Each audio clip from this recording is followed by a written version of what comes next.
Friday, May 11th, 2018, New Jersey Pinelands Commission meeting. If we could open with the Public Meetings Act. Steve. Thank you, Mr. Chairman. Adequate notice of this meeting of the Pinelands Commission was given in compliance with the requirements of the Open Public Meetings Act by providing notice to all municipal and county clerks within the Pinelands area and to the Secretary of State on December 20th, 2017, and to the Commission's officially designated newspapers on December 20th, 2017, by posting a copy on the bulletin board in the Commission's office. Thank you. Get roll call. Commissioner Ashman, Commissioner Avery, Commissioner Barr, Commissioner Sheila, Commissioner Galletta, Commissioner Powell, Commissioner Janaron, Jane,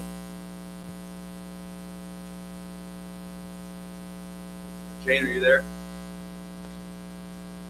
Commissioner Lloyd, Commissioner Lobauer, Commissioner Kuzaliski, Commissioner Prickett, Commissioner Quinn, Commissioner Rowan Green.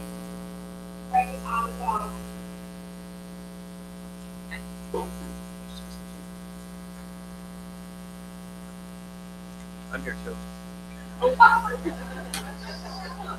No, wow. Sorry, Chairman Early. Yeah. All right, go rise for the pledge, please.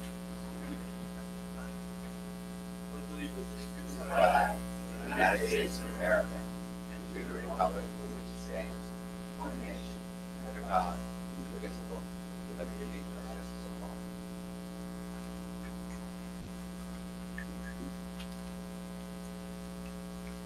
all. All right, first item on the agenda is the adoption of the April 13th, 2018 minutes. All right, are there any questions or comments on the minutes? All right, seeing none, all in favor? Aye.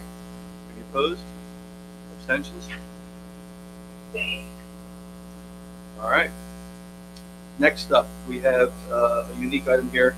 Due to the lack of quorum that we had at the April P&I committee meeting, we were unable to move a request for funding. That's all I'll say, and I'll turn it over to Sue at this point.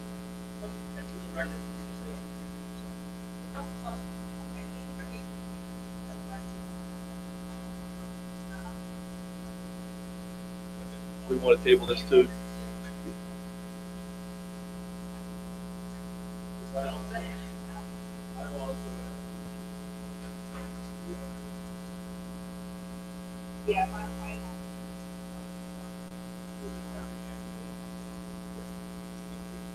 Yes, with Jane. Yeah, with Jane.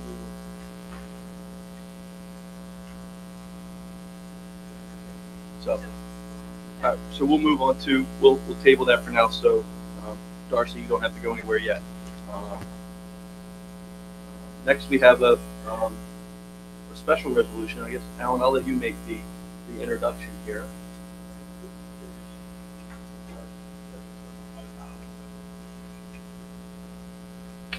The idea of naming our new visitor center. The idea of naming our new visitor center, which is imminent, I guess, with the receipt of the permits, after the longest serving and only remaining original member of the Pinelands Commission, Commissioner Ashman, was shared with a number of fellow colleagues on the commission and with staff, Nancy and others. So I asked, with your permission, to have a resolution prepared that would officially name the new visitor center after Commissioner Ashman. Well deserved the honor. I think no one deserves it more. And I would offer that as a resolution for consideration by the commissioners. So we have a resolution for consideration. I'll read it, and then we'll take motion in a second. Make sure everybody's okay. Make sure everybody's on board with it. So, title of the resolution is to officially name the New Jersey Pinelands exhibits at the Pinelands Commission headquarters in honor of Commissioner Candace McKee Ashman. Whereas Candace McKee Ashman has spent nearly 4 decades volunteering her time and expertise as a member of the New Jersey Pinelands Commission. And whereas Ms. Ashman as the longest-serving member in Commission history, and her contributions to the agency and its success are immeasurable. And whereas Ms. Ashman has been a tireless advocate for the Pinelands, helping to raise awareness and appreciation of the region's resources, while touting the Pinelands Comprehensive Management Plan as a model for regional land conservation planning. And whereas Ms. Ashman's knowledge of the Pinelands Protection Act and the Commission's past decisions and discussions have been invaluable in the agency's efforts to strengthen the comprehensive management plan. Whereas Ms. Ashman is a pioneer in land preservation, not only in the Pinelands, but throughout the state. And whereas the Commission wishes to recognize and honor Ms. Ashman for her service to the Pinelands Commission and the citizens of New Jersey. And whereas as a trustee of the Fund for New Jersey, Ms. Ashman was instrumental in obtaining the necessary funding to build the Commission's Richard J. Sullivan Center for Environmental Policy and Education. Whereas the Richard Sullivan Center will soon feature a collection of exhibits that will inspire current and future generations to explore and gain a better understanding of the Pinelands. And whereas the Commission believes it is only fitting to name these exhibits in honor of this action. Now, therefore, be it resolved that the Pinelands Commission assembled at the Richard J. Sullivan Center for Environmental Policy and Education on this 11th day of May 2018 does hereby honor and express its gratitude to Ms. Ashman by naming its new educational space as the Candace McKee Ashman Pinelands Educational Exhibit. Now do we have a motion? Now I would move that resolution. And before we vote, are there any comments? I'm sure there are. I can't think of a more appropriate name for this. The exhibit, Candy, as the resolution says, has been a stalwart supporter of this commission and the environment in Jersey for probably close to 50 years. And so I think this is in some ways a no-brainer, but something well-deserved, perhaps well-deserved. And what are the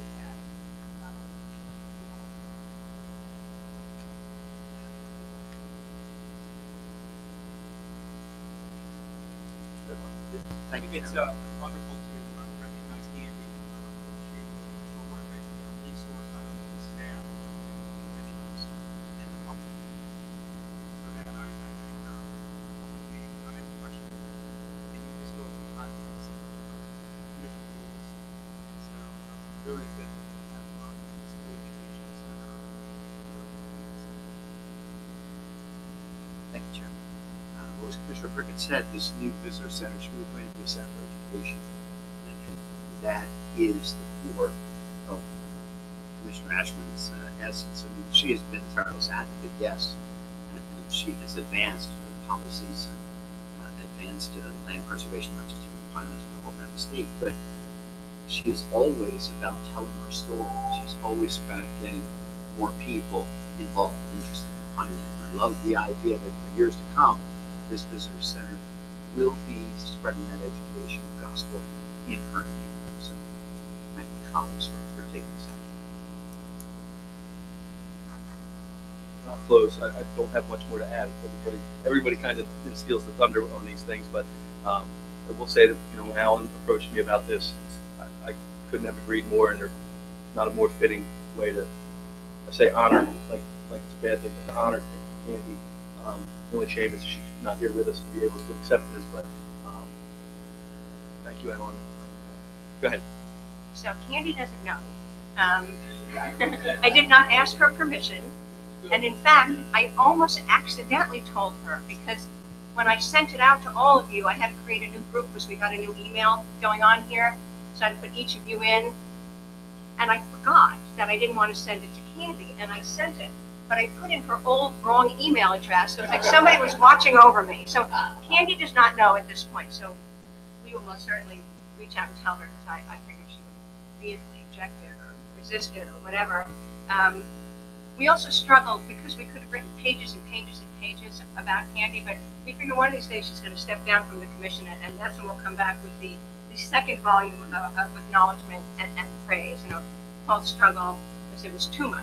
We started with the how many miles part. We didn't even know how to begin to calculate it. So I'll make sure she knows, and then we're going to try to plan some sort of dedication, get her. Excellent. All right, so all in favor? Aye. Not even gonna ask the other questions. All right, now we're going to move. We'll jump back to funding request for PCF. So those who need to recuse can at this time. Just for the record, that we're doing that.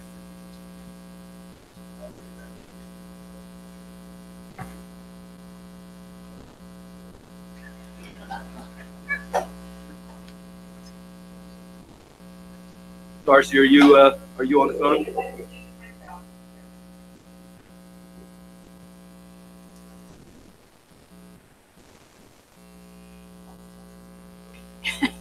I think we're good. So this is, as our memo explains, this is a relatively routine request from one of our Pinelands Conservation Fund acquisition partners for funding in advance of their closing on a project. This is from the New Jersey Conservation Foundation. They have requested the funding. They plan to close on the project by the end of the month, but they need to have the money in advance so that they can have all of their resources together when they go to closing. The contract that the commission has, or the agreement we have with NJCF, does specifically provide them with this opportunity. We made the request. We're ready to write them a check.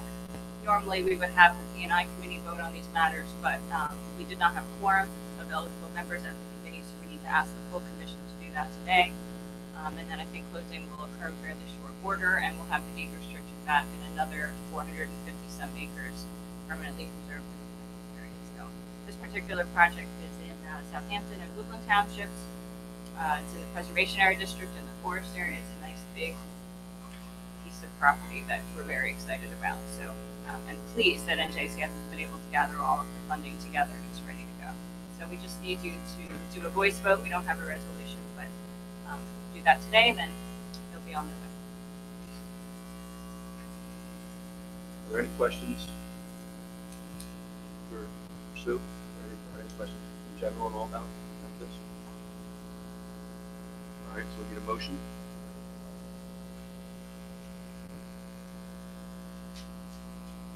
Right. Yeah, well, we'll move in second. Okay. All in favor? Aye. Any opposed? Move. Second. All right. Thank Good you. deal. Moving on. Thank you, Jay. Not going to do that today.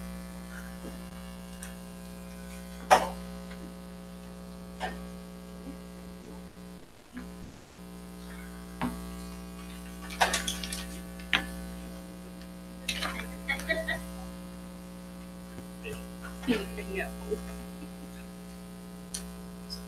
Darcy, are you still there?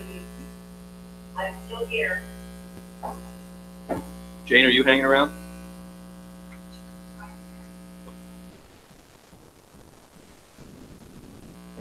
Not in terms of numbers for votes, but you're more than welcome to hang around as long as you can.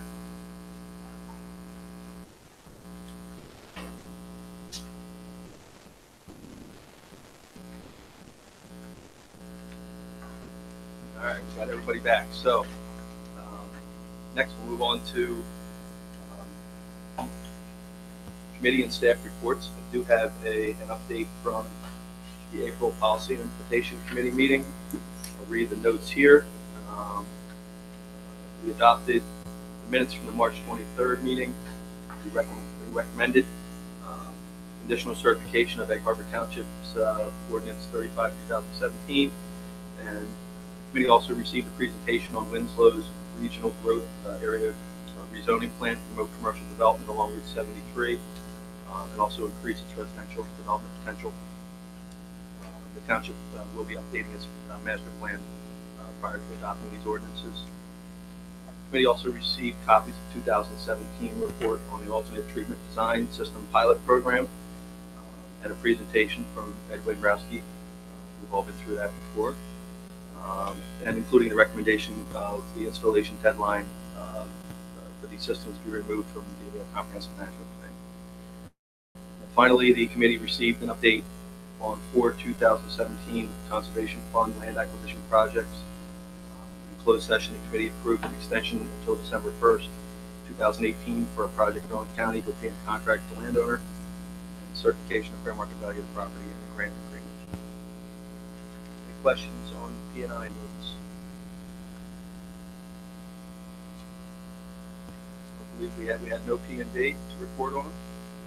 So on to staff reports. The auditors will be on site May 23rd. They say they'll be gone by September. We are ready. We have nothing but confidence that this is going to go really well. Well, you want to put my picture? Thank you. Not that picture. Mine. Oh, We're not up to this. Confused. I okay, know. thank you. I know what to do. So we continue to work cooperatively with the Department of Environmental Protection on protecting areas from off-road vehicle damage, sort of as we find them, as we come across them. This is a site near the top of Apple Pie Hill, which is at the edge of Wharton, that John Burnell was concerned about. It's an area he felt was threatened, potentially threatened by off-road vehicle damage. It's an important it was a vulnerable spot. He reached out to DEP. DEP responded, and cooperatively, we, the department, Herpetological Associates, and New Jersey Conservation Foundation went out and installed the barriers to protect the site. So we continue in piece by piece, site by site, to work with DEP. They're very responsive, happy to hear from us. It helps them find places, and that was good. And John also told me that other places that you may recall that he had identified that he worked with DEP to get barriers up, that they're successful, that sites are starting, to sort of recover a little bit. Nobody's getting in there. People are, these are not so easy to get down or get through. So they're working out relatively well. So I just wanted to share with you another example that recently happened in Wharton.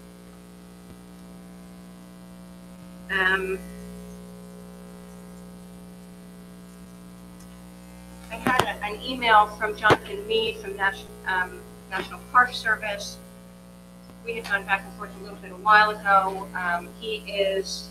They have unbelievable titles. He is the Associate Regional Director, Resource Stewardship and Science for the Northeast region of the National Park Service. It's business for the folks now, in Philadelphia. So he's reached out to me to get together, talk about all Pinelands things, and he indicated that his name had been submitted to be commissioner. He doesn't know timing. So that indicated movement, which is a good thing. And he is not an appointee, he is from within. So that seems to be getting some traction. The other two things I wanted to mention, which are exciting to us but may not seem exciting, we recently switched our email system from GroupWise to Outlook. Outlook is what the rest of the state is on. GroupWise is what they were using in the Pioneer times. These are significantly disruptive changes, particularly for Evan Bossett, who I'm assuming is not sitting behind me. Huge work for him to get these things to happen. Things go wrong. He's finding all these old problems in our systems that I couldn't explain to you if I wanted to, but that was a very big deal. At the same time, we've got the Edmonds up and running, which was put in both to help with the auditors and to improve our procurement system. And Jessica Lynch, who may still be in the room, has done a phenomenal job training us on how to use it and personalizing it for us because we're somewhat technologically challenged in the Pinelands. So those two things have just sort of made me breathe easier lately, that we're current, we're stable, our systems are not constantly crashing, we're not running extension cords to make things work. Significant expenditures of staff time and resources, but those are very important things that you'll probably never notice, but makes life here better. We're also recruiting again for a programmer that we desperately need. We recruited once, didn't work out. We recruited again with much better results, I believe, thanks to Saveda, who I think is in the room, who was our new HR person, who miraculously got our job postings on the state sites, which is really important. And we got better. I think we got a better result because of it. So Evan is excited. I think we'll have a programmer hired, which will be a significant help to us as well. So just in terms of moving the place along. Lots of things have been happening, which are all really good. Any questions for Nancy? Nancy, it's great to hear the news about Warden State Forest. Have you had an opportunity to discuss with DEP, are looking at other parks in the Pinelands and pursuing a similar path? I had a very preliminary introductory discussion about a bunch of things with Ray Bukowski, who's the assistant commissioner. He was still breathing, you know, he'd just sort of taken over. I said, we have a bunch of stuff with them. Seems the attitude is positive. Of our rules back and forth, and it seems like things are better. So, yeah, you know, he was like, yes, we'll talk, yes, but we had to deal with some more urgent things. You know, we have a call with them next week, so conversation is more frequent and friendlier. So that's good. So the answer is no, but yes, we're starting, and he's aware, and we're going to have a conversation. Good to hear. Thank you. All right, Chuck. Good morning, commissioners, members of the public. I thought this morning, instead of my normal update, I would spend a few moments, less than 10 minutes, on just a refresher and a recap on the items that are regulated by the Pinelands Comprehensive Management Plan and those items that are not regulated by the Pinelands Comprehensive Management Plan. And the only caveat to all this is most of the things that I'm going to discuss, there probably are limited exceptions to what I'm going to note, but rather than try to list all of those exceptions and turn this into a 4 or 5 hour presentation, I just tried to list the issues and the predominant matters that we review for the commissioners. So these are the things that are in our regulations that when a public development application arrives at your staff for review and ultimately arrives at the commission for an action. These are the items that we're reviewing for based on our regulations. And I'm not going to read every one of them or go into great detail with every one of them. The first two are important because when these applications arrive at the commission, we're reviewing for whether it's a permitted use or not, a permitted land use. This is very similar to municipal zoning ordinances where certain uses are permitted, certain uses are not. For example, if someone proposed a municipal building in the Pinelands Preservation Area, that's an example of a use that would not be permitted. The second item doesn't come up that often in front of the commission, but this is the question of the number of houses that can be built in a given area. And this is really implemented by the municipalities in their zoning ordinance and varies greatly from what we refer to as regional growth areas all the way down to the preservation area. The additional items are pretty self-explanatory that we regulate for. This is a continued list of issues that we actually have regulations that address. And we review for all of these items before an application reaches your desk for a decision at a monthly commission meeting. Importantly, these are the issues that we do not regulate, and our staff spends a lot of time fielding phone calls from members of the public on these issues and fielding letters that are asking questions about the Commission's review of applications as they relate to these issues. So the Commission doesn't regulate traffic, noise, or lighting. And the fourth one, it comes up from time to time in Commission meetings, you may have recalled, when someone will indicate that there isn't the need for a particular use. I can remember a particular retail commercial use there were public comments in front of the Commission that there's not a need for that commercial use. There are plenty of similar commercial uses in the area. And that's an issue, obviously, that the Commission doesn't review for. We can't pick and choose and make determinations about the need for particular development. And that includes residential development. The fifth one, clearing of 1,500 square feet or less does not require an application to Pinelands. And the staff fields this question a lot from the public when a neighbor is removing a tree because you're in the Pinelands, so therefore tree removal cannot require an application. tree removal is not permitted. That isn't the case under our regulations. You can do a limited amount of clearing without flying the Pinelands Commission. The last item is, it's pretty self-explanatory. There's concerns that residents express to the commission about trespassing and security that proposed development may bring into their area. And those are issues that could be discussed at the municipality, but aren't regulated by the commission. A couple of other examples that I've listed of issues that come before your staff. I'll note getting down to the fourth on that list, which is the commission doesn't have regulations that address the surfacing materials of roads, whether they be stone, permeable pavement, or pavement. Our regulations don't address that. Our regulations provide an applicant will propose the type of surface for whether it's a road or pedestrian path, and our stormwater regulations require that stormwater management or that stormwater runoff be controlled. Sometimes applicants on their own or at our suggestion will propose permeable pavement because it will reduce the volume of stormwater that they have to retain on their site. The last item on that list, we frequently hear from municipal planning boards where an applicant will appear and say, because you're in the Pinelands, you're not allowed to have curbing or sidewalks. That's not true. We don't have any regulations that limit either of those. If an applicant does not propose them, we don't require them, and vice versa is also true. This is my last slide. Our regulations don't address compatibility with proposed development.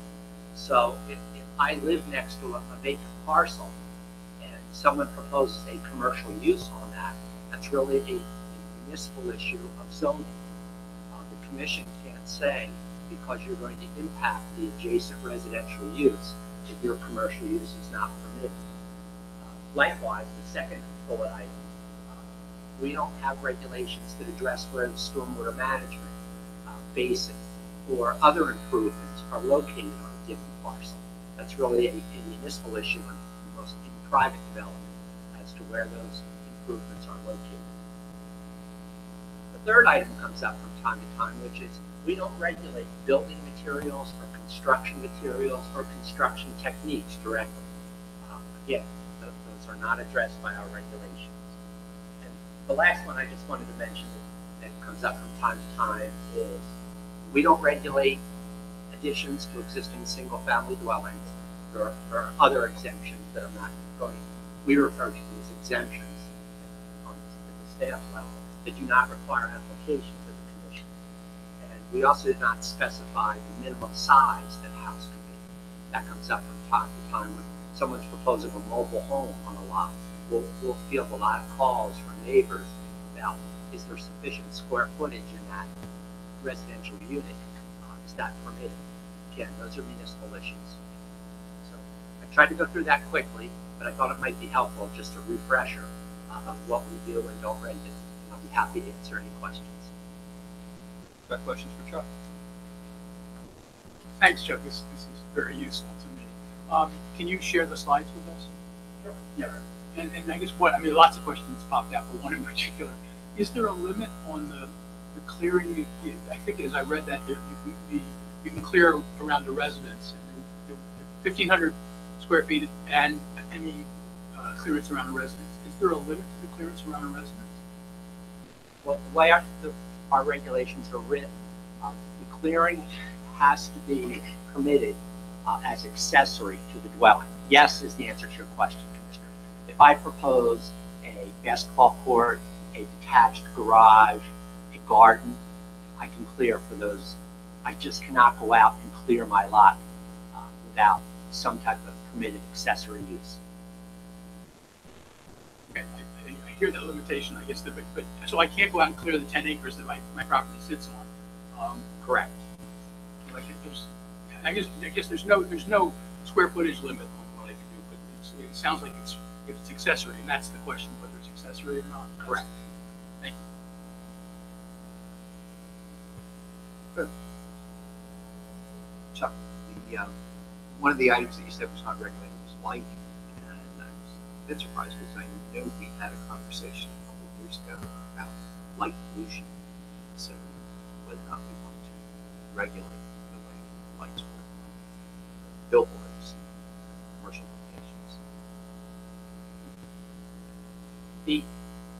The lighting that I was referring to in the presentation was more what I'll refer to as street lighting, commercial lighting, light pollution, impacts on adjacent development. We do have certain regulations with our signage about the type of lighting on an individual sign that is permitted. Perhaps Susan can, or Stacy can refresh my memory. I do remember Mr. Ligon talking about, I thought, the light pollution issue. Correct. When the commission was wrestling with some digital sign ordinances that municipalities were interested in adopting, that did come up as an issue. And when you all amended the CMP sign standards, it was discussed. We ended up with, in terms of billboards or off-site commercial signs and allowing digital technology, there are standards now in the rules that perhaps don't directly address light pollution, but do deal with the technology and the frequency with which you can change and where these things can be located, in growth areas where you would expect there would already be development and lighting, so they're not going to be out in the middle of the preservation or forest area, this type of large sign technology. So we sort of address it that way rather than adopting very specific light pollution standards.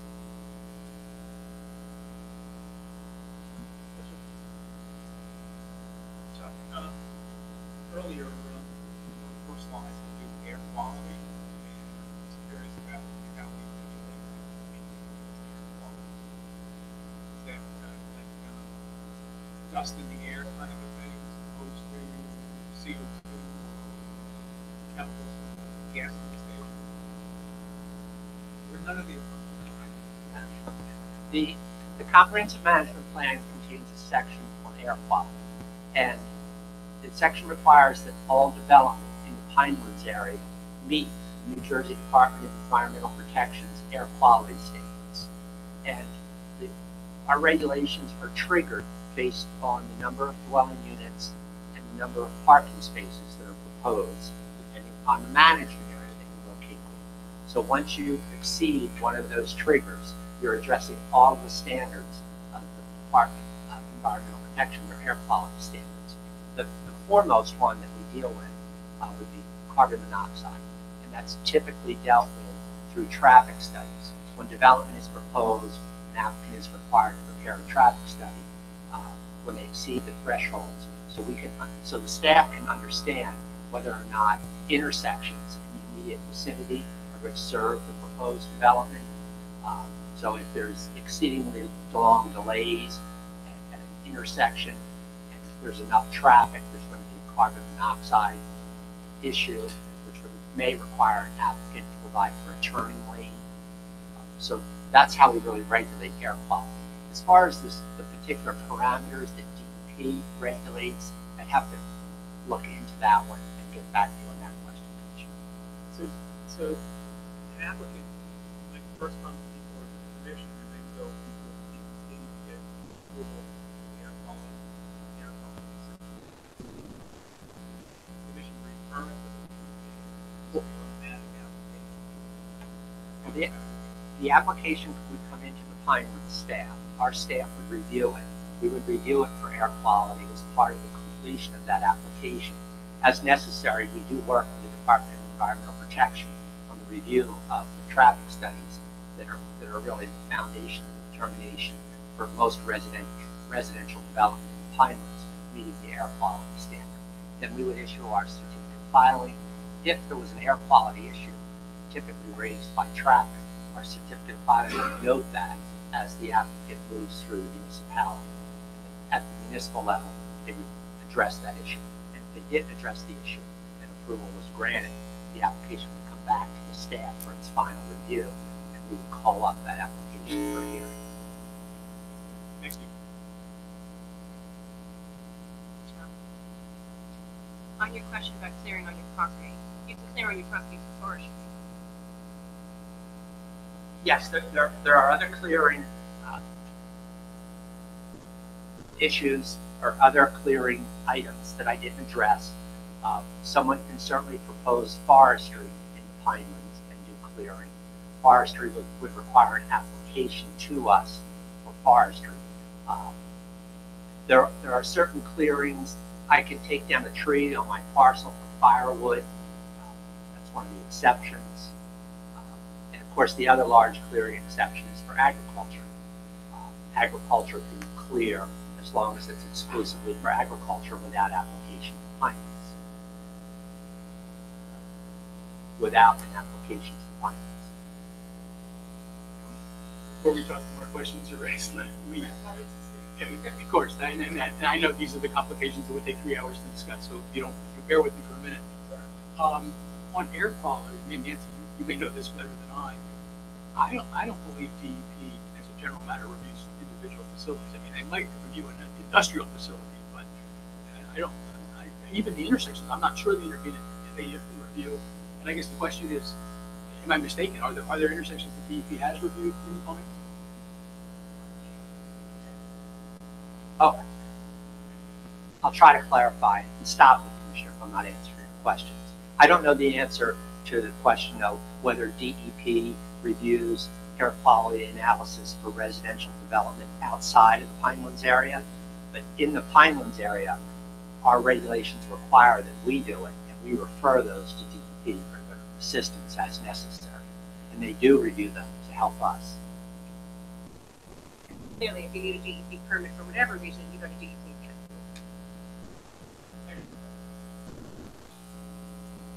Any other questions for Chuck? All right. Anything from this side? I'll just mention a couple things. The Policy Implementation Committee is going to meet next Friday, a week from today. And notably, we're going to be updating the committee on the reexamination, if you will, of the long-term economic monitoring program. We've been undertaking that for the better part of the last year or so. And we have some reports and recommendations, and we're going to go do that next week. And we mentioned that at the last P&I committee meeting, Ed came and did a presentation on the septic pilot program, and we recommended to the committee that the CMP needs to be amended to deal with the fact that we have an installation deadline that's in the CMP now for the pilot program systems of August 5th, 2018, so that's coming quickly. I think it's time to eliminate the deadline. There's enough safeguards in the plan now that we don't really need the deadline anymore. So we'll be back hopefully at the June commission meeting with a full proposal for you all to consider and hopefully authorize so that we can get that process underway. And at the CMP, it does take a while to get through the rulemaking process, and so we do definitely need to get started with that. That would be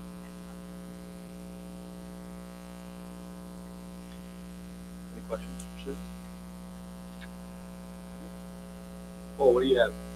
Well, as I attempted to show earlier, I'm pleased to report we finally have our permit for the Pinelands exhibits. Good timing, right? So we're very pleased to have that in hand. And with that in hand, we've contacted our contractor, Drill Construction, to let them know that two things. We are in agreement with the change work order and the additional work necessitated by the permitting, some minor matters dealing with electrical and other things, sprinkler system.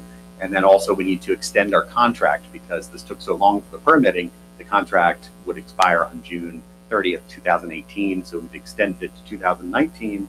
However, it will not take that long. They've indicated to us approximately 6 months, probably less, to do the whole thing. So this will be done probably this year. So we're excited about that. And we're going to be meeting with them very soon to go over and to require from them an updated, detailed project schedule. And once I have that schedule, I'll share that with everyone here, staff and commissioners, so you know when things will get started. They have told us that it will not disrupt any of our operations. There's no need for us to move meetings. The majority of the work that will be done that will be the most disruptive, things that are loud and or have different fumes, will be done off hours. We required that in the contract. So that's good. Meanwhile, we have our Pineland Summer Short Course at Kramer Hall in Hamilton on July 19th. Once again, we're working with Stockton, and we are pleased to also note that we're going to have about 7 or 8 field trips, one of which will be, once again, a trip to Atlantic Blueberry Farm, and Galetta is going to help us out. Paul Galetta. It was great last year, learned quite a bit. Yeah. So, as always, commissioners, let me know if you would like to attend. It's free of charge, and we'll get that information to you. The registration brochure is supposed to go out next week. And so that's pretty much it. If anyone has any questions, let me know. Questions for Paul? Okay. Yes, anything else from staff? Any updates on anything else?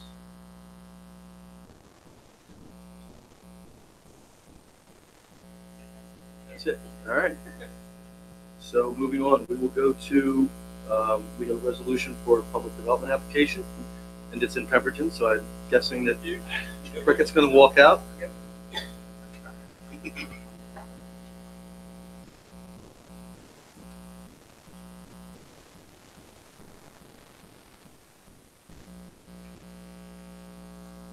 All right, so we have an application for a placement of 175 linear foot gabion retaining wall in Pemberton Township. Do we have a motion on this one?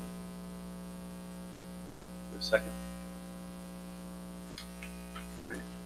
Anything from staff on this? Any questions or comments?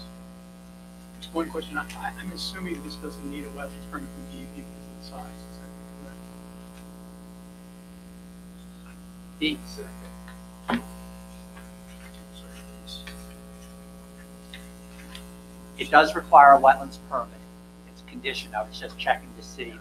The question is whether it needs a general permit, which your staff issues, or an individual permit for wetlands, the DEP issues. So yes, it does need a DEP permit. Thank you. Chuck, is the section of right here on 530, is that where this is located? Where the guardrail is falling into the unnamed street? No, this is actually at an existing township recreation area that it's located on the other side of between Pemberton Borough and Vincent Town. Okay. Any other comments? Questions? All right, all in favor? Aye. Any opposed? Abstentions? All right. Grab Mr. Cricket.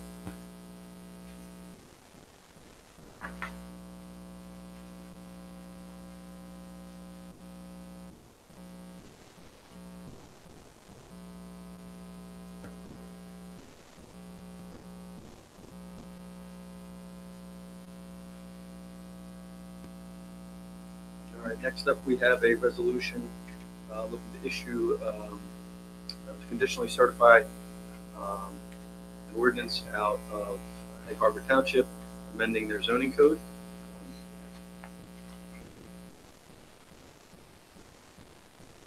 Anything on? I'll just mention briefly, this is notable because the commission, we don't recommend often that the commission issue conditional certification orders. In this case, that's a situation we find ourselves in. The ordinance is just on its face not consistent with the commission standards for assisted living facilities or regional growth areas.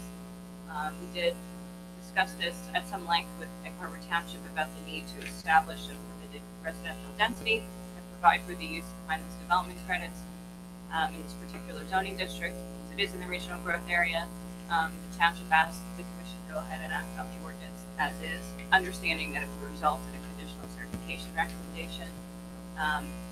So if the commission does proceed with that, the next step is to we will notify the township of that, and then the resolution provides they have 120 days to adopt amendments to the ordinance to bring the ordinance into compliance with the CMP. I can't promise you today that they're going to do that. They definitely are not happy with the CMP standards for assisted living facilities. We've offered several alternatives, ways of tailoring standards to this particular zoning district and working with them on their concerns. So we'll continue to try and do that. Ultimately, the township may elect not to amend the ordinance, and if that happens, pursuant to your resolution, the ordinance would just automatically be disapproved after the 120-day period. So we'll keep you informed as we move along. I'm hopeful that we'll be able to, to work with the town, come to a resolution.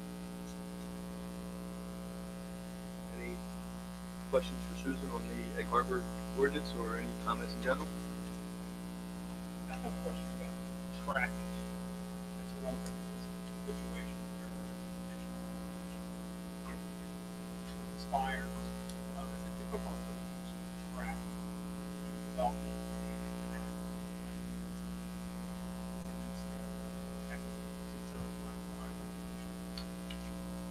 Well, we have a tracking system in place so that in terms of the ordinances and master plans themselves, it's easy enough for us to keep track of have they been approved, are they conditionally certified, what's the deadline for response. I mean, that is simple enough. The tricky part, and this, again, is rare, if the commission actually disapproved an ordinance, or in this case, conditional approval that the township didn't respond to. The difficulty with that will be what the township does independent of the commission with this ordinance that they've adopted. Do they send it off to their codification company to be incorporated in their code, which is published online? They may. We always suggest to them that they not do that, because if the ordinance isn't in effect, putting it in the code and publishing it online definitely sends the wrong message to people who are using the municipal ordinances. So we will remind Egg Harbor Township of that the ordinance, until formally approved by the commission, is not in effect in the Pinelands area. And it has become an issue once in a while with other municipalities where it gets tricky to keep track of this ordinance. Was it approved? People shouldn't be using it, and yet the town will continue to hand it out and tell people that this is the zoning. So it's rare, but it is a bit of a tricky situation that we have to constantly keep track of.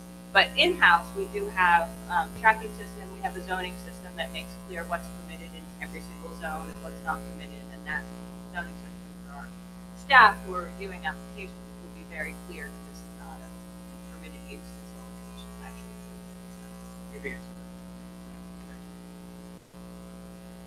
Okay. All in favor? Aye. Any opposed? Abstentions? All right. Moving on, we now have public comment on public development applications and resolutions where the record is not closed. We do have a list. Looks like it's just one matter that where the record's not closed at Evesham Township School District. So is there anybody in the public here today to comment on the Evesham application? All right. Seeing none, we'll close that portion of public comment.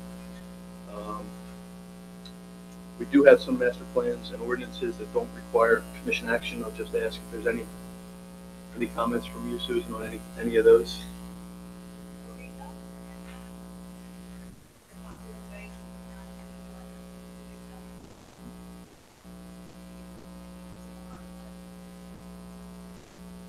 Due to affordable housing, a lot of it. Sometimes it's affordable housing related. I think these two in particular, Egg Harbor Township and Galloway, had nothing to do with housing. They were for non-residential development projects, that specific uses and projects that a developer wanted to do that the town decided to accommodate through a redevelopment plan rather than changing the zone. All right. Now we move on to general public comment. And I'm just going to ask, thank you. We do have a sign-in list. Katie Smith, you're up first.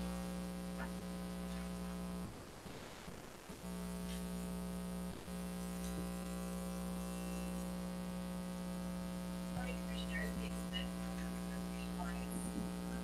I want to thank the staff for looking at it. Let's go down.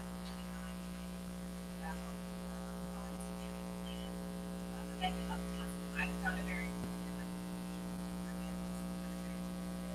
and there are a few sets of amendments that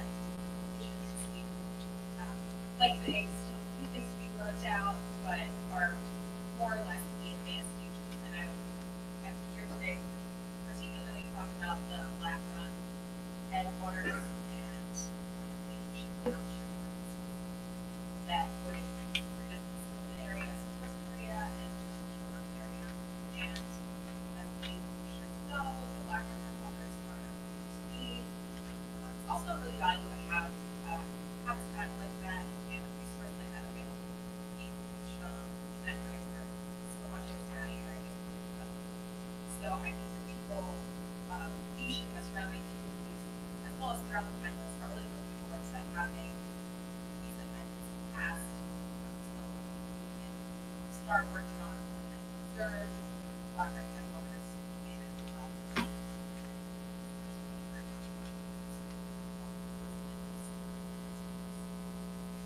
Thank you. Margaret Meisner Jackson.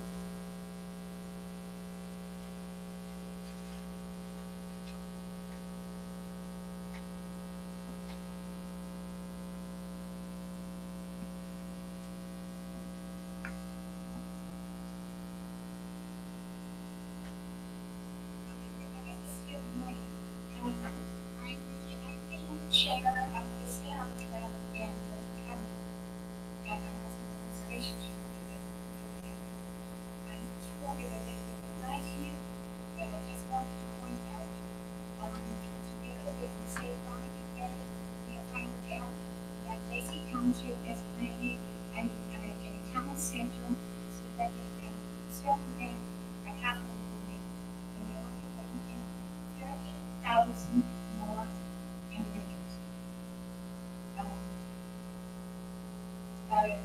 There is a follow-up, just another speak, that Barney is also in Michigan, wants to provide housing for 20,000 people. We do not have roads, we do not have a space. Ocean County, the count of people in Ocean County is just below 600,000. We are overpopulated already. And they're along the way.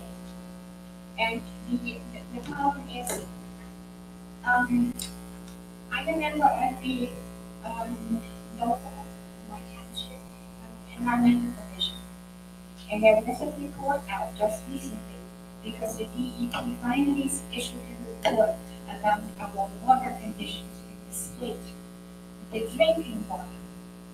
They proposed a canopy, and the state has plans that we, New Jersey, certain areas are running out of clean drinking water in 2 years by 2020.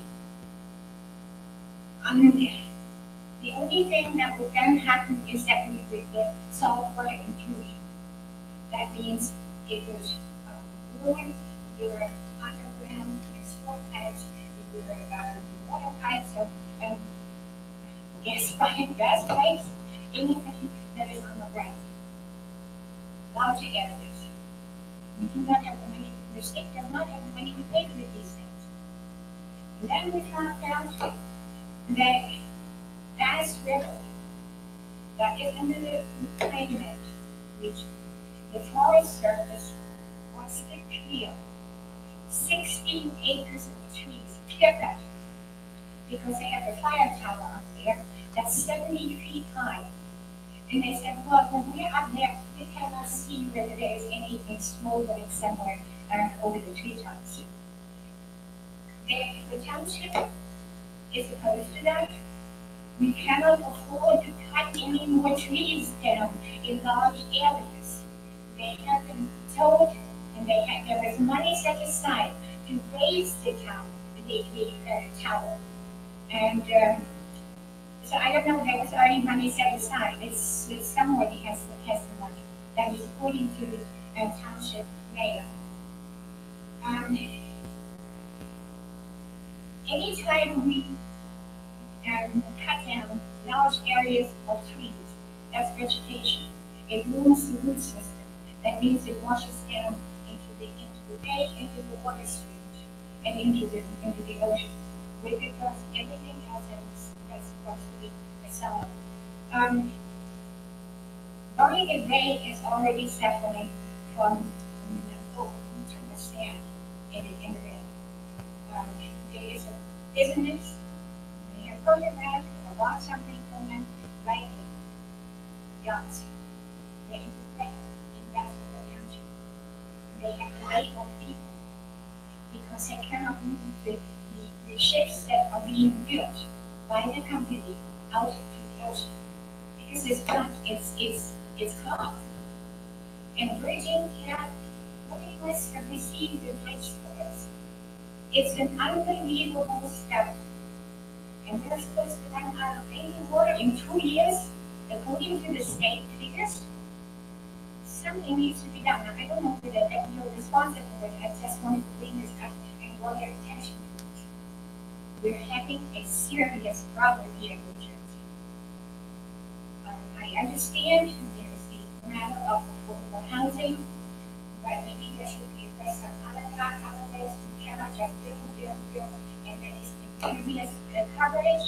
That means anything that comes from roof and that water goes into the bay and into the ocean. And it please, however, that is something we have to think about. Okay, thank you very much. That's it for folks who signed up for public comments, or anybody else who step up, say anything, 5 minutes. Once, twice. All right, we'll close public comment.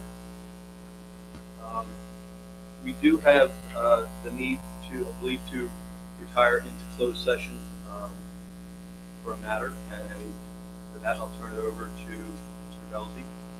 Thank you, Mr. Chairman.